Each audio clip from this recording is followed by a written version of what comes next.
तैकाभ्य अपृच्छ भार्गव शुचि श्री गणेश जी के चरणों में, भगवान भृगु जी के चरणों में दंडवत प्रणाम करके श्री शुक्र जी ने पूछा, हे पिताजी, एवं ग्रह समायोगे को योगे के फलम, ऐसे ग्रह होने पर कौन से नाम वाला योग होगा? यदि योग प्रभाव ने उस योग के प्रभाव से कैसा फल होगा? आज मायापुरी नगरी में कौन कौन सी आत्मा क्या क्या पूछने के लिए बैठी होगी, जैसा भी कुछ समझें, मार्गदर्शन करने की कृपा करें। श्री भृगुवाच, श्री भृगु जी बोले, एवं ग्रह समायोगे तीर्थ योगे उचते, ऐसे ग्रह होने पर तीर्थ नाम वाला योग होगा। यदि योग प्रभाव ने उस योग के प्रभाव से आज मेरे पुत्र, मेरे भगत अपने पूर्वजों के निमित्त होकर मायापुरी नगरी में शुभ कर्म करने के लिए उपस्थित होंगे और मन में बार बार प्रश्न लिए हुए बैठे होंगे, जो आज हमने कर्म किया कि वह कर्म सफल या असफल है। अतः आज ज्येष्ठ मास से जेठ का महीना होगा, शुक्ल पक्ष होगा, एकादश तिथि होगी, भृगुवार से शुक्रवार का दिन होगा। मेरा पुत्र, मेरा भक्त वाचक मायापुरी नगरी में मेरे पुत्र भक्तों को प्रेरणा फल द्वारा मार्गदर्शन कर रहा होगा। सर्वप्रथम पुत्र भक्तों, आज के दिन और गंगा दशहरे के दिन जो भी जिसने भी अपने मन में श्रद्धा भावना से इच्छा रखकर गंगा स्नान किया, किए हुए शुभ कर्म पूर्ण रूप से सफल हैं। देखो पुत्र भक्तों, कलयुग ने तो अपना प्रभाव बनाना था, लेकिन मैंने वचन दिए हुए थे, मेरी आत्मा उस समय साथ साथ ही रहेगी। जब वाचक पुत्र को कलयुग ने चिंता में डाल दिया, परीक्षा की घड़ी हुई, कैसे होगा, कहाँ से इतना धन आएगा, कैसे इनको भोजन प्राप्त होगा, कैसे उनको दक्षिणा रूपी धन फल फूल कैसे पूरे होंगे। हे भृगु महाराज, आप ही सब कुछ करने कराने वाले हो, मेरी लज्जा आपके हाथ है। जब वाचक पुत्र ने ऐसी प्रार्थना की तो मैंने वाचक के मन में प्रेरणा डाली, हे वाचक, क्यों चिंता करते हो?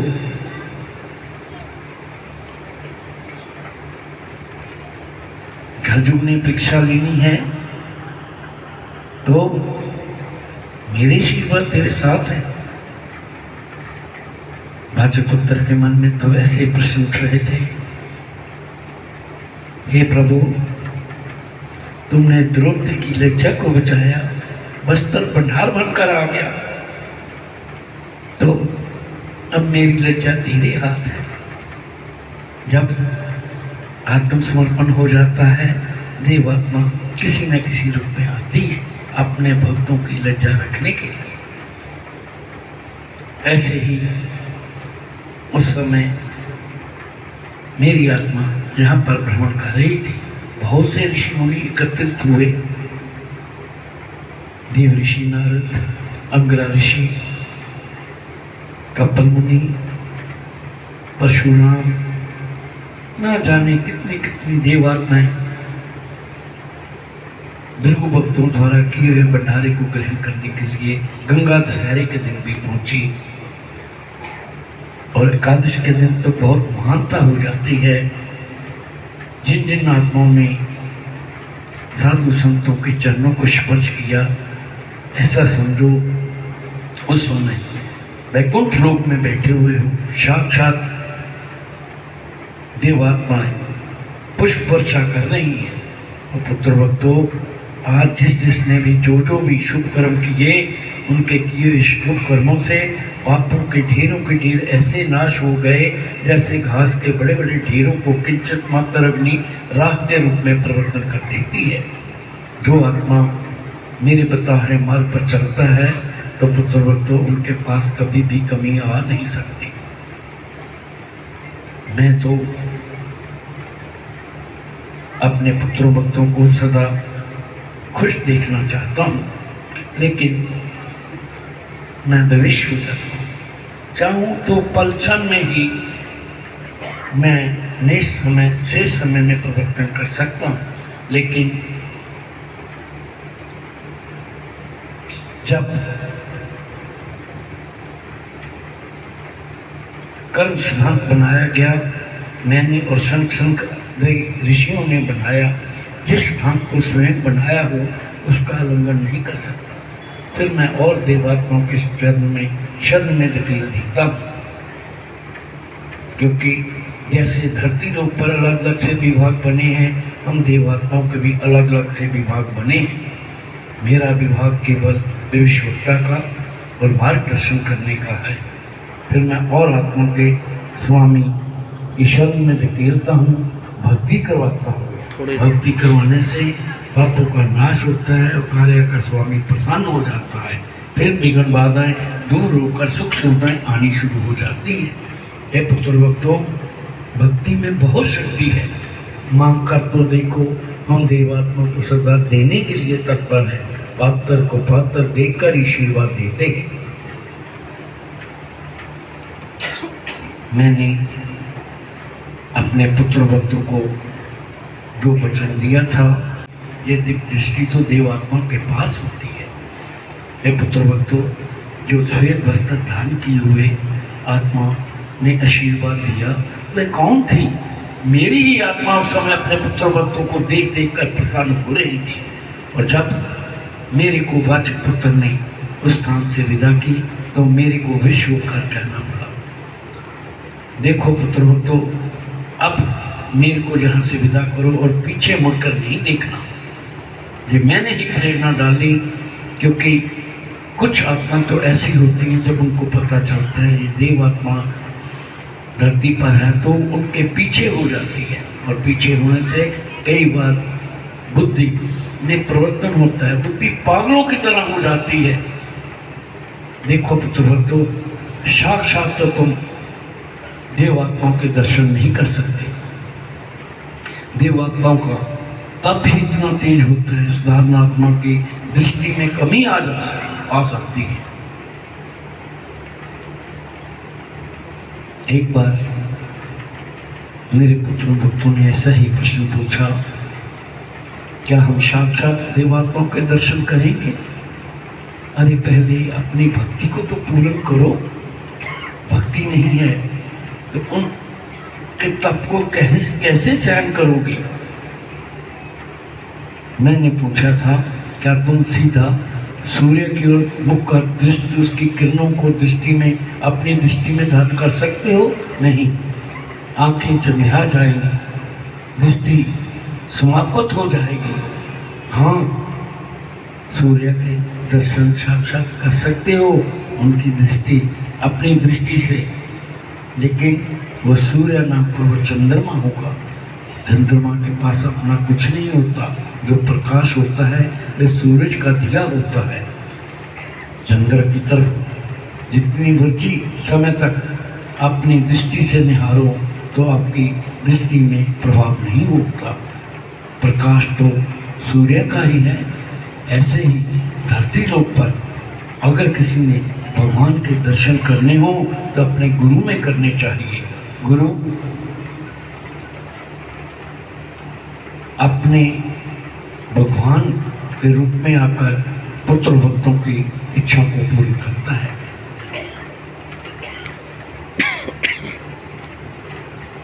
गुरु कृपा से बढ़कर कोई चीज नहीं। जिसके ऊपर गुरु कृपा कर देता है उसके पास संसार के भौतिक सुखों में कमी नहीं रहती। गुरु अंधकार से रोशनी की ओर ले जाता है। अपने पुत्र भक्तों को भक्ति मार्ग पर चलाता है।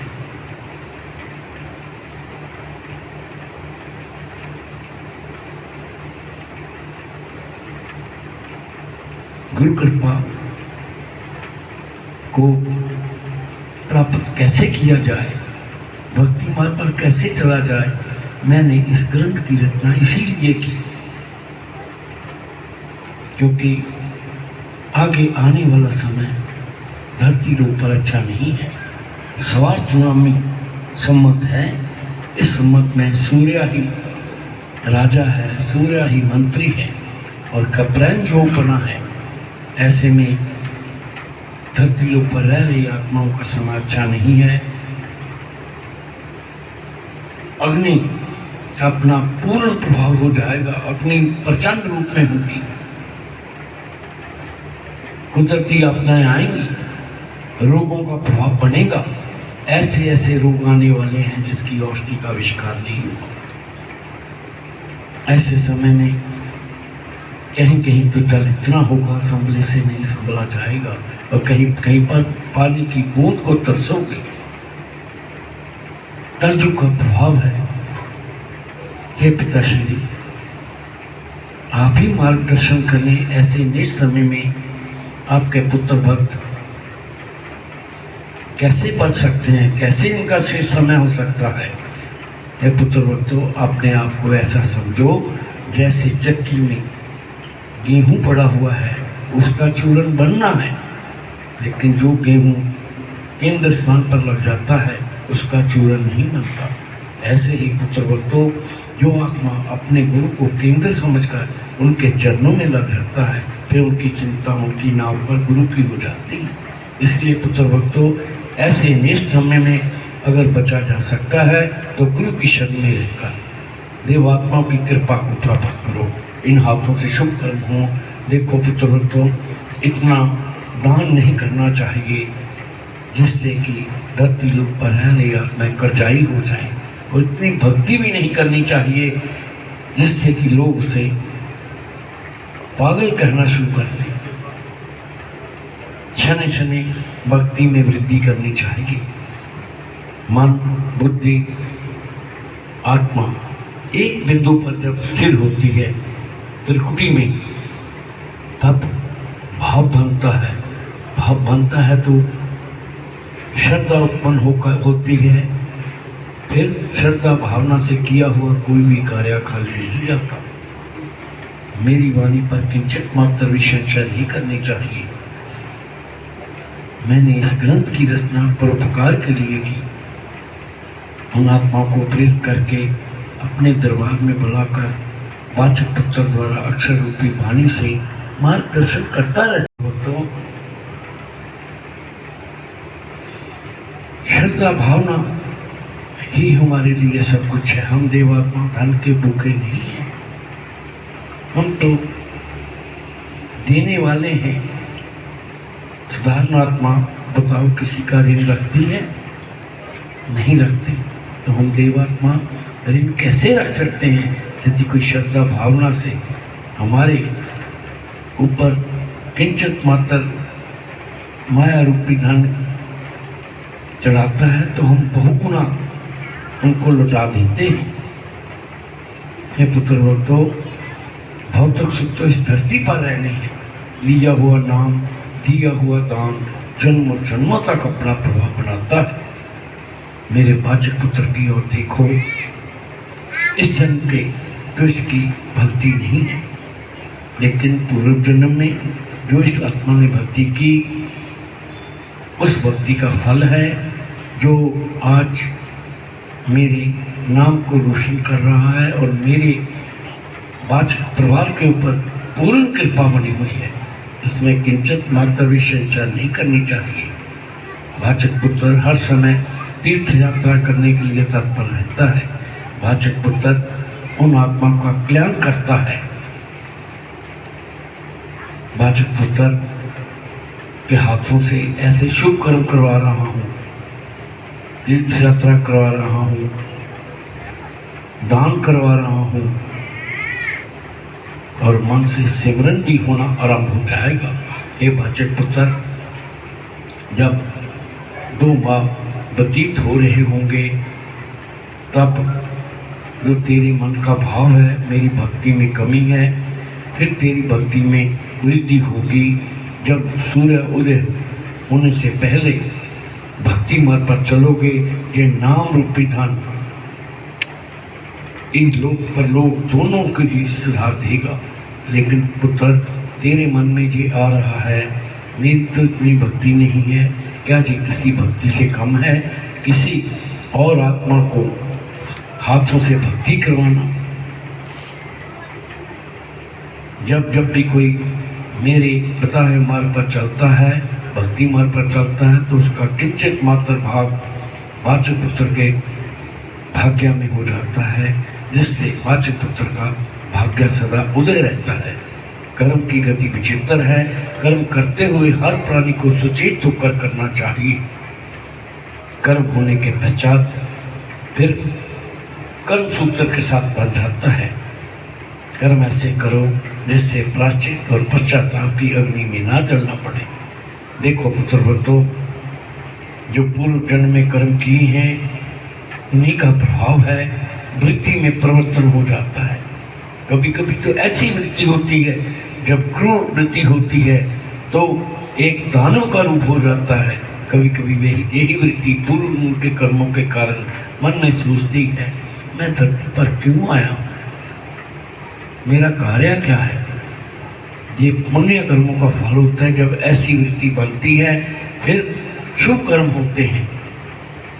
दिया हुआ दान, दिया हुआ नाम जन्मों जन्मों तक अपना प्रभाव बनाता है। भौतिक सुख तो इस धरती पर रहने हैं। हे पुत्र भक्तों, ऐसा धन एकत्रित करो जिससे इस लोक पर लोग दोनों ही सुधर जाएं। एक बार इस मायापुरी नगरी में गंगा के किनारे पर बैठे हुए हो, अपने मन में संकल्प लेकर देखो। जब हृदय से संकल्प होगा तो गंगा शीघ्र से शीघ्र मन से की हुई मनोकामना पूर्ण कर देती है।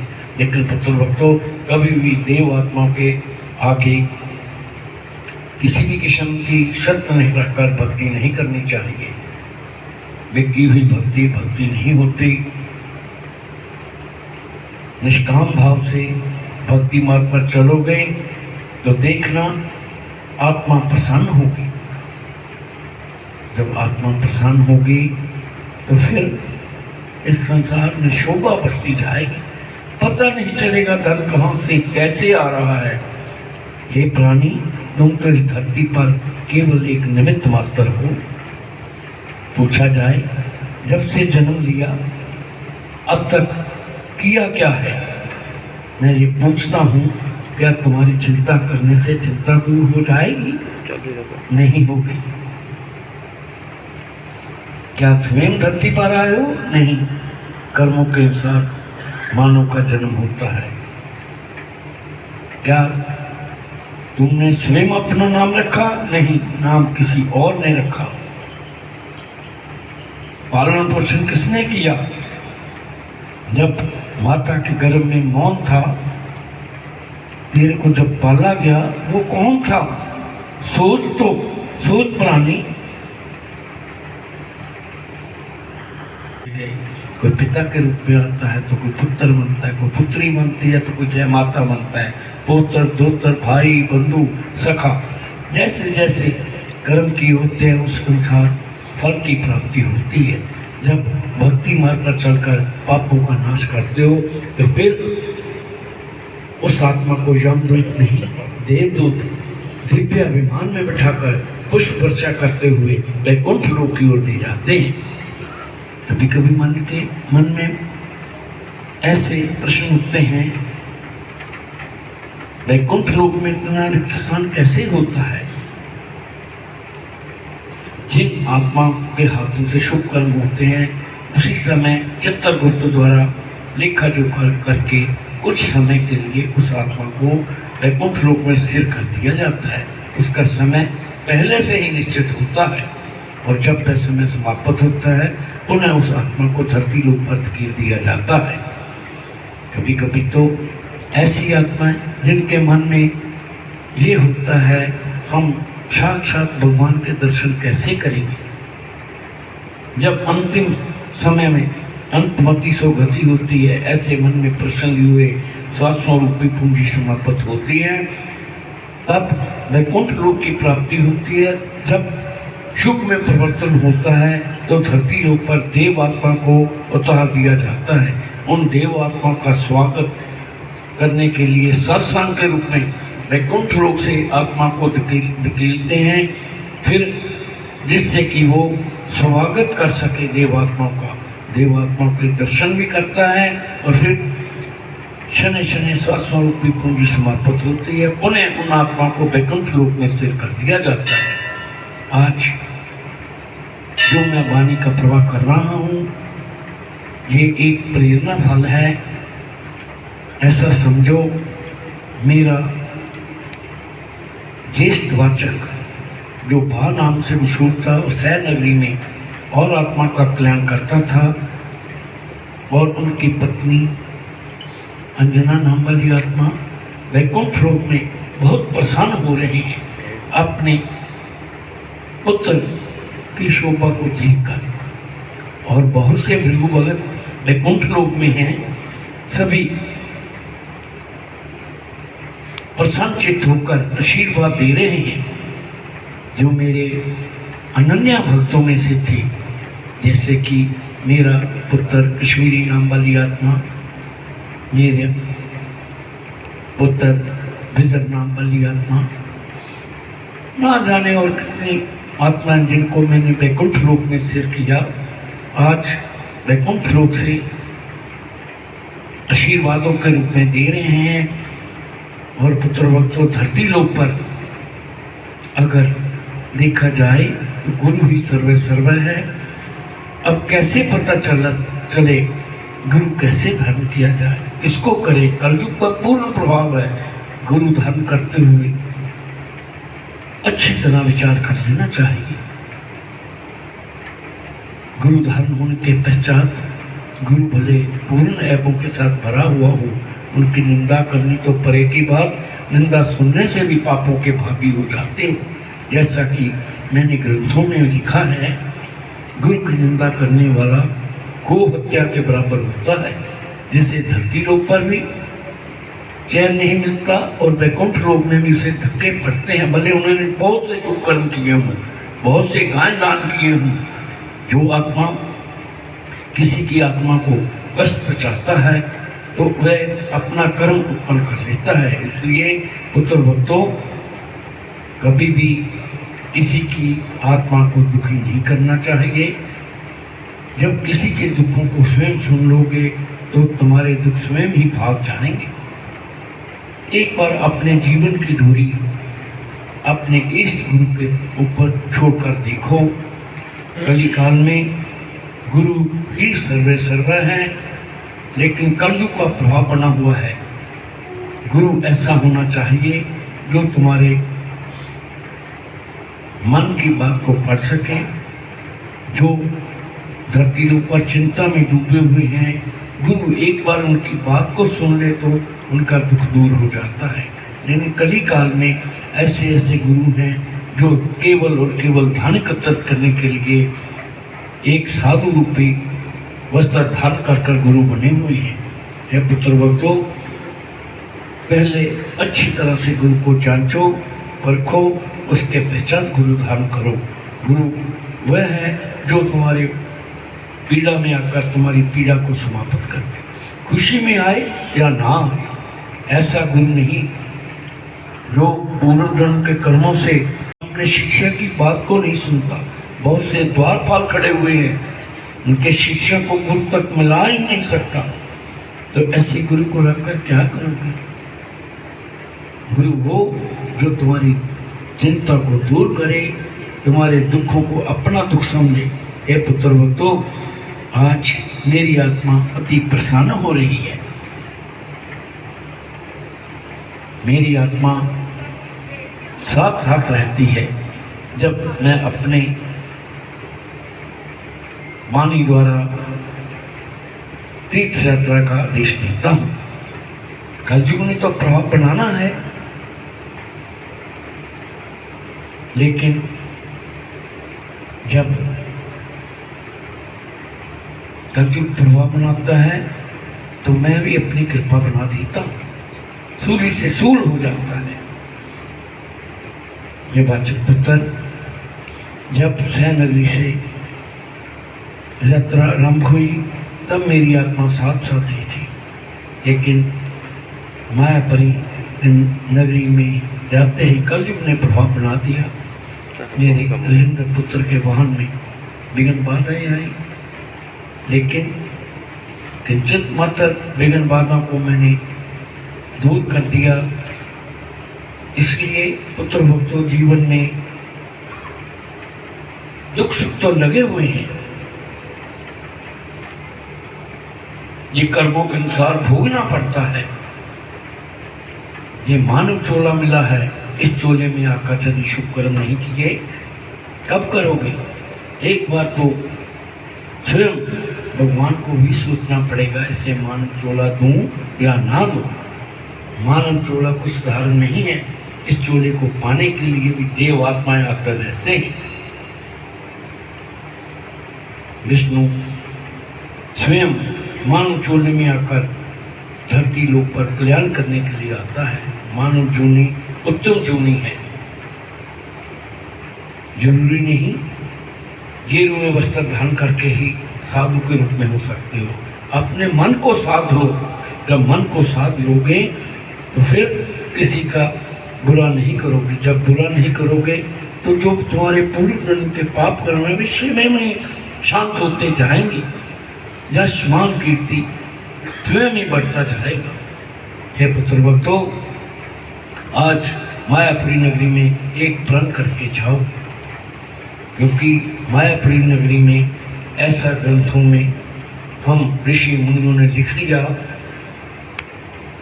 मायापुरी नगरी में प्राणी को कुछ न कुछ छोड़कर जाना चाहिए। बहुत सी आत्माएं तो ये सोचती हैं मैंने मदिरा का त्याग कर दिया, मैंने माया का त्याग कर दिया। नहीं पुत्र, आज अपने मन से हृदय से ये बात कहो, मैंने अपनी चिंता गंगा मैया तेरे हवाले कर दी, फिर तुम्हारी चिंता तुम्हारी ना होकर देवात्माओं की हो जाएगी। हृदय से मांगो, ऊपर से की हुई भक्ति भक्ति नहीं होती। कभी किसान को देखा है, जब वो धरती में गेहूं रूपी बीज डालता है, जो गेहूं भूमि के भीतर चली जाती है, फिर शने शने अंकुरित होती है, पौधा बनती है। एक बीज से उसमें कितना फल लगता है। जो गेहूं भूमि के ऊपर की तह पर होती है, समय के अनुसार वे वही गल जाती है, सड़ जाती है, उसका पौधा नहीं बनता। इसलिए पुत्र भक्तों, जो ऊपर से दान किया जाता है, ऊपर लोग दिखावे के लिए भक्ति की जाती है, वे भक्ति नहीं है। भक्ति भीतर से करो, भीतर आत्मा से। भक्ति तो केवल गुरु ही करवा सकता है। जो आत्मा मेरे दरबार में लगी हुई हैं, भक्ति मार्ग पर चलती हैं, उसका परिणाम शीघ्र से शीघ्र नजर आता है। लेकिन कलयुग लगने नहीं देता। कलयुग कहता है राज मेरा हो और गुणगान और आत्मा को हो, ऐसा नहीं हो सकता। इसलिए जब जब भी कोई शुभ कर्म करता है, विघ्न बाधाएं उत्पन्न होती हैं।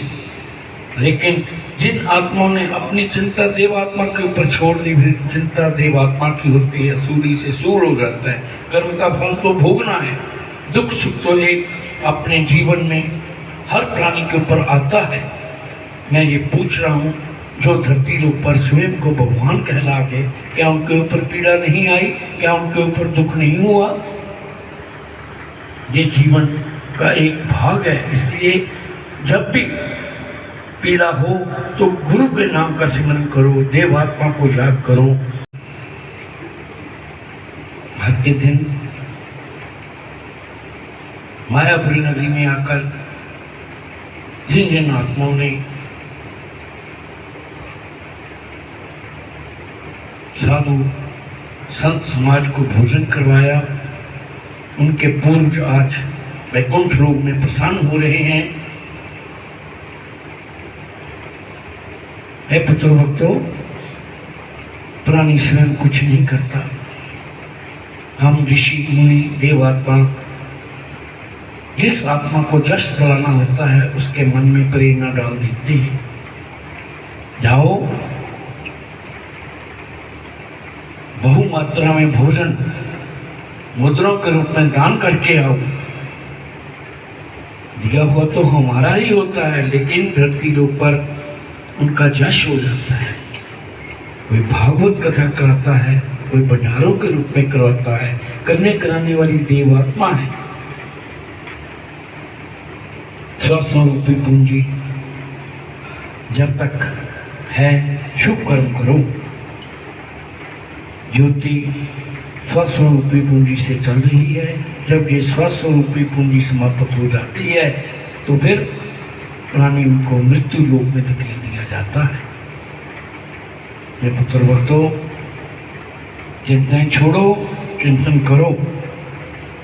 जब जब भी तीर्थ यात्रा के रूप में आरंभ करनी हो तो सबसे पहले जिसको मैंने पूर्ण सम्मान दिया, सर्वश्रेष्ठ घोषित किया, नारायण है। फिर यात्रा के स्वामी गौतम ऋषि जी हैं। उसके पश्चात मेरे नाम का 3 बार सिमरन करके जब यात्रा आरंभ करोगे तो यात्रा के विघ्न बाधाएं स्वयं ही दूर होते जाते हैं। जो आत्मा के मन में कुविचार उत्पन्न होते हैं, नारायण की कृपा और मेरे आशीर्वादों से कुविचार सुविचार में प्रकट हो जाते हैं, प्रवर्तन हो जाता है। ये सब भक्ति का फल है। उन आत्मा को आज अपने आप को अति भाग्यवान समझना चाहिए जिन्होंने मायापुरी नगरी में आकर ऐसे शुभ कर्म किए। शुभ कर्मों का फल सुख, पाप कर्मों का फल दुख होता है। यदि चाहते हो अपने जीवन में यश मान कीर्ति प्राप्त हो, लक्ष्मी स्थिर रूप में रुके और मन से सिमरन हो तो गुरु की शरण में लगे रहो। मेरे आशीर्वाद सभी आत्माओं के ऊपर बने हुए हैं। की हुई सभी की तीर्थ यात्रा पूर्ण रूप से सफल है। हे पुत्र भक्तों, जैसा कि मैंने अपनी अक्षर रूपी वाणी द्वारा संकेत दिया था, साधु संतों के चरणों की धूल की जब रच मस्तक पर लग जाती है, मस्तक की रेखाओं में परिवर्तन हो जाता है। जिन आत्माओं ने आज अपने पूर्ण रूप के निमित्त होकर पिंडदान इत्यादि किए, उनके किए हुए पिंडदान पूर्ण रूप से सफल हैं। जिनके घरों में वंश वृद्धि नहीं होती, गंगा और मेरे आशीर्वादों से उनके घर में वंश वृद्धि का योग बनेगा। जिनके पास लक्ष्मी स्थिर नहीं रहती, उनके पास लक्ष्मी स्थिर होना शुरू हो जाएगी। अपने मन में संकल्प रखो, जब जब भी तीर्थ यात्रा का समय हाथ में आए उसे हाथ से नहीं जाने देना चाहिए। सत्संग संकीर्तन को अपने जीवन में धारण करो। सत्संग संकीर्तन यही एक नाम रूपी धन है जो जन्म जन्मों तक साथ देगा। अपनी वाणी को विराम दे रहा हूँ। अब आगे के लिए मेरी आत्मा वैकुंठ लोक में जा रही है, क्योंकि मेरे पुत्र भक्तों ने जो आज मायापुरी नगरी में शुभ कर्म किए, दान किए, साधु संतों को भोजन वितरित किया, कि वे दान को वैकुंठ लोक में जाकर सफल करूंगा, जिससे कि मेरे पुत्र भक्तों की विघ्न बाधाएं दूर होंगी। इतना कहकर सभी को आशीर्वाद दे रहा हूँ। इति शुभ। बोलो श्री भृगु जी महाराज की।